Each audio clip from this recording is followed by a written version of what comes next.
SmallRig recently released a new bright light. It has some innovative features and some interesting design choices. Today we will talk about its output, color quality, compare it to similar fixtures that I own, and we'll touch on why having a light like this is indispensable.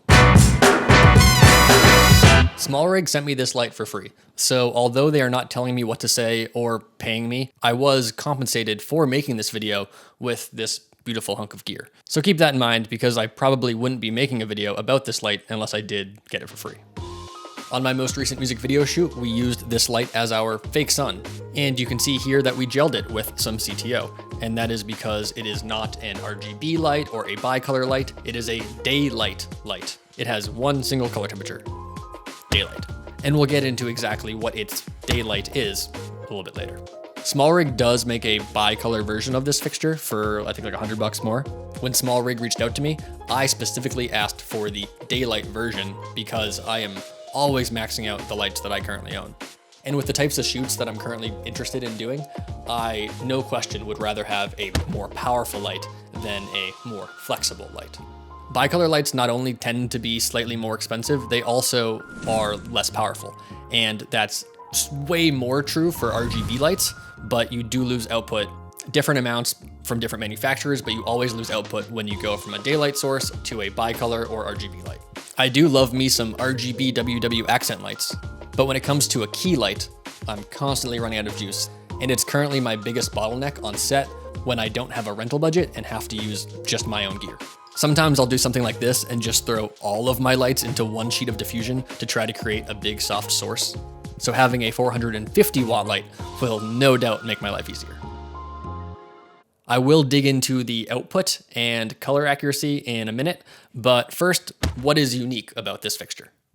Dampening is a nice touch with the 450D. You can see me here really struggling to even move it, so there's no risk of it violently swinging down and potentially putting your fingers in danger. It also has a quick release system, which I don't totally get the benefit of.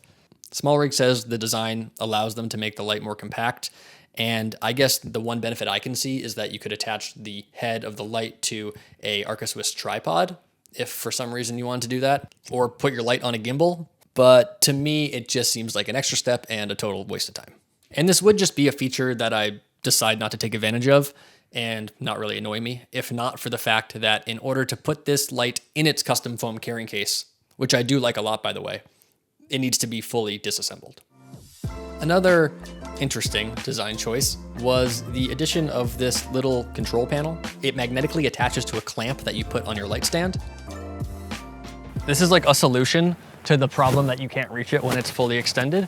Like it is a solution, but it's not like a very elegant solution because it's just more cables and the magnet is like not strong. But I'm glad I have it versus nothing. Stay. I feel like the virtues of a very bright key light kind of go without saying, but just to set the context for this video, here's a quick list of a bunch of situations where I need a very bright light. Faking a sun, like we did in that music video, creating our own golden hour. Lighting a large area for a wide shot with multiple characters. Making your light softer. The more output you have to start out with, the more you're able to diffuse it while still landing at a proper luminance level. For instance, when I film A-roll for these YouTube videos in my apartment, I'm always using a book light, which gives me a very soft source because I am bouncing and diffusing. If my light was less powerful, I would have to potentially just diffuse it and not be able to bounce it and diffuse it. Retaining window detail. If it is sunny outside and you want to expose someone inside, you will need a lot of output in order to get these both in the same general range. Luckily, I have two humongous windows in front of me, and even then, that is still hotter than I would like. I'm also adding some tube lights to my side. There's a lot of light coming at me from the front in order to not have me be completely in shadow when trying to not completely blow out the window behind me.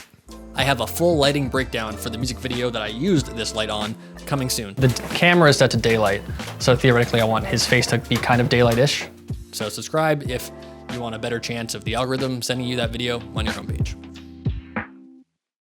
Okay, now in the next section of the video, there will be a lot of comparisons to the Aputure 300D Mark II, and that's for a few reasons. First, Aputure has pretty much become the industry standard at this point for COB LED lights, And whatever I say about the Aputure 300D Mark II is also probably true for many of their other fixtures. Second, it is currently the biggest and brightest light that I own, so naturally I'm selfishly interested in how these two lights compare.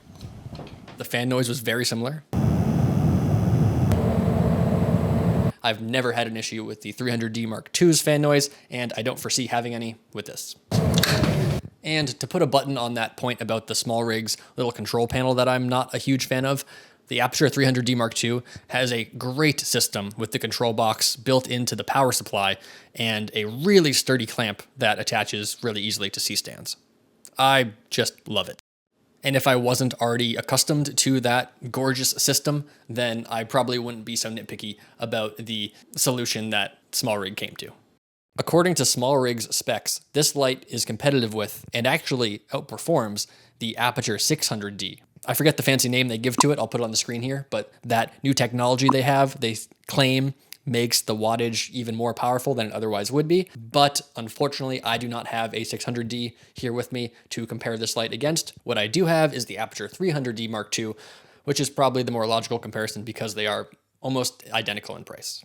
My first test was with the book light I referenced earlier, balancing and diffusing each light to light my face. And the 450D from SmallRig was about one stop brighter than the Aputure 300D Mark II.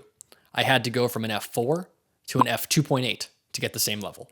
When comparing them side by side, I also noticed a color shift. The SmallRig appears to be more green and the Aputure is a bit more magenta. So I set up another test with a white seamless and a color chart and tested each light with no modifiers or diffusion whatsoever, just a bare naked light. Granted, this is not a scientific studio test.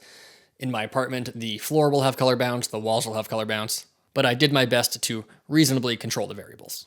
And if I set my camera's white balance to 5600, the image looked very warm. So I decided to see what the camera thought the white balance was of each respective light. And with the Aputure, my camera, the C70, thought the light was 5000 -1. And upon running the same test with the SmallRig 450D, my camera thought the white balance was 4880 +1. So that means that the light is a little bit green, and the camera is compensating for that green by adding +1 of magenta.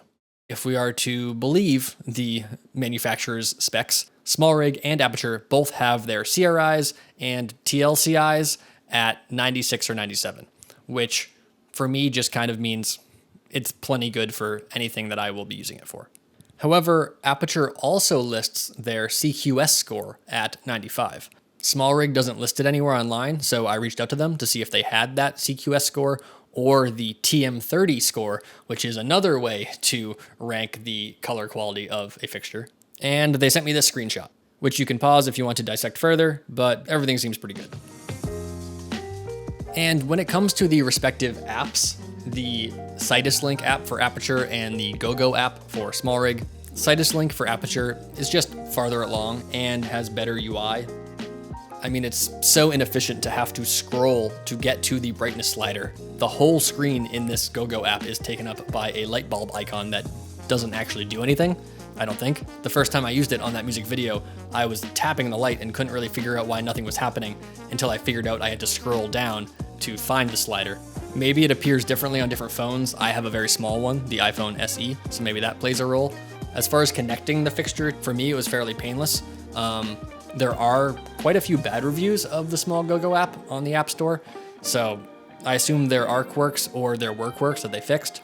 I haven't used it that much, so I can't give like a full opinion on it.